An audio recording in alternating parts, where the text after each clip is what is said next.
नमस्कार, आपण पाहत आहात महाराष्ट्र नंदन न्यूज 24।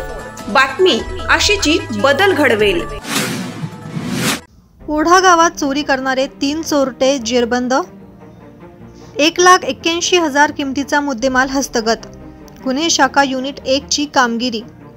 राजेंद्र बाबूराव पेखळे, वय 38 वर्ष, राहणार ओढा, शिलापूर शिवार, तालुका, जिल्हा नाशिक, यांनी 6 फेब्रुवारी रोजी 10 वाजेपासून ते 10 फेब्रुवारी रोजी 7 वाजेच्या दरम्यान ओढा येथील त्यांच्या संजीवन दूध संकलन केंद्र दुकानाच्या बाहेरून दुधाचा ड्रम टँक चोरी झाले असल्याची फिर्याद आडगाव पोलीस स्टेशन येथे दिली होती। त्यानुसार गुन्हा दाखल करण्यात आला होता। सदर गुन्ह्यातील आरोपींचा शोध घेण्यासाठी पोलीस आयुक्त संदीप कर्णिक, उप आयुक्त प्रशांत बच्छाव, सहाय्यक पोलीस आयुक्त संदीप मिटके यांनी सूचना दिलेल्या होत्या।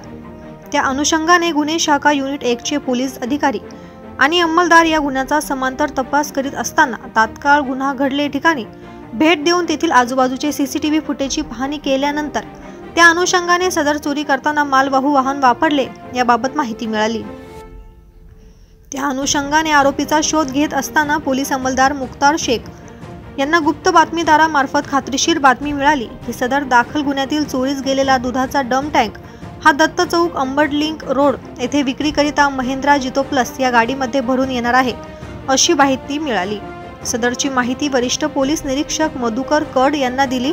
त्यांच्या मार्गदर्शनाखाली गुन्हे शाखा युनिट 1 चे पोलीस अधिकारी आणि अंमलदार यांनी मिळालेल्या गुप्त बातमीच्या आधारे दत्त चौक अंबड लिंक रोड येथे सापळा लावून महिंद्रा जितो गाडी क्रमांक MH15 GV 0144 पकडली असता त्यात बसलेल्या वाहनातील इसमाचे नाव गाव विचारले असता त्यांनी त्याचे नाव महेंद्र देवीसिंग बागुल, वय 19 वर्ष, राहणार दातीरमळा, पाण्याच्या टाकीजवळ, दत्तनगर कारगिल चौक अंबड लिंक रोड नाशिक, तर दुसरा मनीष मदन सिंग, वय 20 वर्ष, राहणार बुद्ध विहार, पाण्याच्या टाकीजवळ, दत्तनगर कारगिल चौक अंबड लिंक रोड नाशिक, आणि तिसरा जमीरुल्ला अब्दुल्ला खान, वय 22 वर्ष, राहणार दत्त मंदिर समोर, 4 व्हील कस्टम दुकानासमोर, अंबड लिंक रोड नाशिक असे सांगून त्यांच्या ताब्यातील वाहनामध्ये दूध संकलन केंद्राच्या बाहेरून चोरीस गेलेले स्टीलचे दुधाचे डम टँकचे ग्राउंडर मशीनने कापलेले तुकडे मिळून आले।